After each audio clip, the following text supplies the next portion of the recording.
Let's switch to a very important yet very different topic, rather than those that we've discussed, which is taxation. The UK, although it remains one of the countries that has one of the highest rates of taxation, it still does not reach the levels of Sweden, Denmark, Norway, you name it. And critics of tax cuts say, well, why don't we follow the examples of those countries? You have been very outspoken about those countries, about the comparison between the UK and those countries that people make, especially those on the more socialist side will say, well, why don't we follow their example? Their public services are working fine.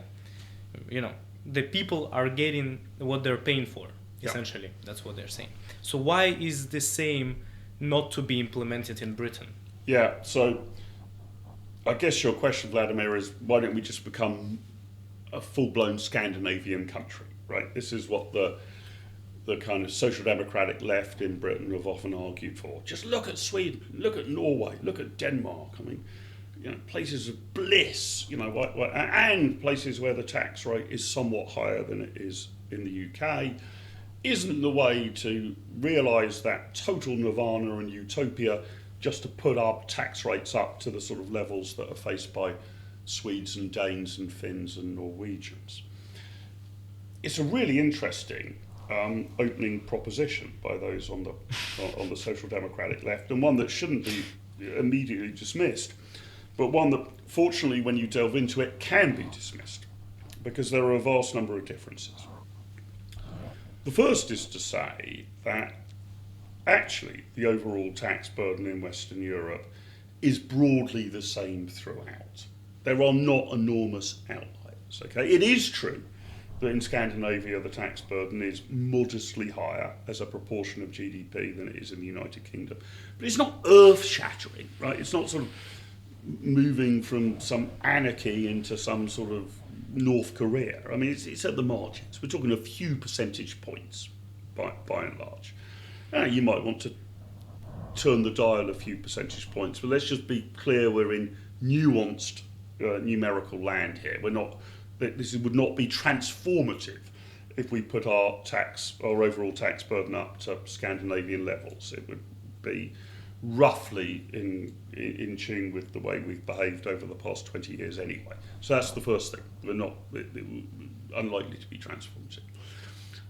Second thing is that there's a huge amount going on in Scandinavia that the social democratic centre-left don't seem willing to embrace as part of this project for nirvana. Let me give you an example. Although I wish it had gone further, about 15 years ago, the United Kingdom brought in a concept of free schools. This was to say that parents or others could set up a school that would be eligible to receive the state subsidy per pupil and could compete with the state sector. This was based on the Swedish model. But we weren't as right-wing as Sweden. In Sweden, when they brought it in, you could run a school for profit. For profit. You could run a chain of schools in the same way you might run a chain of hotels or a chain of pizza restaurants or a chain of pubs. You could profit maximise by running schools. This was too right-wing for the Conservative government's blood in the United Kingdom. So we didn't go the whole Sweden. So they're picking one thing, taxation is higher, but not picking some of the others. There is no minimum wage in Denmark. Have you ever heard a centre-lefty social democrat saying we need to be more like Denmark, that is why we should abolish the minimum wage? I haven't. So you've got to take it as a piece. The other thing, broad observation rather than technical one, is that in Scandinavia, much of the government expenditure isn't about a very active state, it's about a redistributive state, okay? So much of this tax is taking money from one cohort and giving it to another. Broadly, the rich to the poor, the working to the not working, but basically it's collecting a bunch of cash from one group of people and giving it to another group of people. That's very different to actually running state industries. So the healthcare system in Scandinavia is much more privatised, liberal free market than it is in the United Kingdom. We're not taking a bit more money from the rich and giving it to the poor and then saying, sort out your private healthcare. We are running a socialist healthcare system. The government's running it, one of the biggest employers in the world. So I actually think if we moved to some of the things in Scandinavia, we would be a more right-wing country, not a more left-wing one. Does it mean it's good? Well, I mean, I would actually, I want my cake and eat it. I mean, I want taxes to go down, regulation to go down. I think regulation would be lower if we adopted the Danish model. But the idea, which is one perpetuated by the social democratic left, that the magic of their system is that tax is higher, is wrong. It is a feature of it. It's a minor feature of it. And there's a whole range of other things going on. And all of those things which are on the more free market capitalist side of the ledger, the likes of Polly Toynbee and Owen Jones just overlook. The left just overlook the absence of a minimum wage. Hire and fire in Denmark. You can get rid of people if you don't like them in the workplace. Because of the minimum wage. Well, there's no minimum wage. I mean, you can hire and fire at will. It's almost, I don't want to exaggerate, it's almost US employment law. Well, I don't see any lefties in Britain arguing for that you should be able to hire and fire at will. So if you want the whole package, quite a lot of it is right-wing, and a big element of the higher taxation is just transferring cash. It's not the state running industries like health and education. Those tend to be in more private hands. It's just we're taking a bit more from millionaires and billionaires and giving a bit more to those who are on sub-average incomes. So in the whole enchilada of it, it's not obvious to me that Scandinavia is a left-wing paradise. And the elements of its success have been more on the right, actually. And the elements of its growth has certainly been that since the 1970s, they've moved away from high state spending. If you go back to the 1970s, Sweden had a state in terms of overall spending not far off that of the Soviet Union. It's fallen since the 1970s. The state sector as a proportion of Swedish GDP is down. This is commensurate with Sweden broadly being a nice place to live. A reduction in the size of the state as a proportion of GDP. So although I'm not advocating let's all go full-blown IKEA and Danish bacon and all the rest of it, we don't need to copy that model. Well, I'm saying I'm sceptical when people come in and say, well, let's just take this tiny little bit of it and apply it here. The tiny little bit of it seems to be higher taxes, but the wider picture actually speaks to the success of Scandinavia insofar as they've had success, being down to liberalization and marketization and a reduction in the size of the state, not dialing up tax a notch. Well, as a response to your point of view, many of those people will say, okay, Mark, this sounds reasonable, but how about, and I'm sure you have heard of many people who are advocating for this. Have you ever heard of Gary Stevenson? Oh, is he the patriotic millionaire? Yeah. Popular in social media advocating for higher wealth taxes. Increasing wealth tax. Yeah. Why don't we do this instead of taxing everyone, instead of increasing the tax rates for everyone, taxing only those who can afford it? Right, well, who can afford it is the question, right? So wouldn't it be nice if none of us had to do any work or be productive at all, because we could just live off the fat of the land of the billionaires who exist around the world? Wouldn't that be absolutely wonderful? I would take that. Well, many people would. Unfortunately, you've got a bit of a problem here.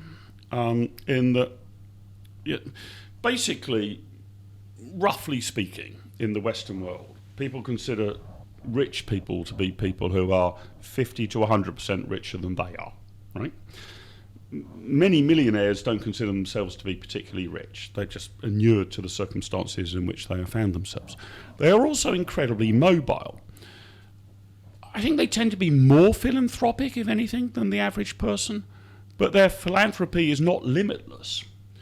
So let's imagine a world in which your podcast goes supernova and you're the new Joe Rogan of the UK in the coming weeks, and you're suddenly on a salary of, well, your income is, let's say, £10 million per annum.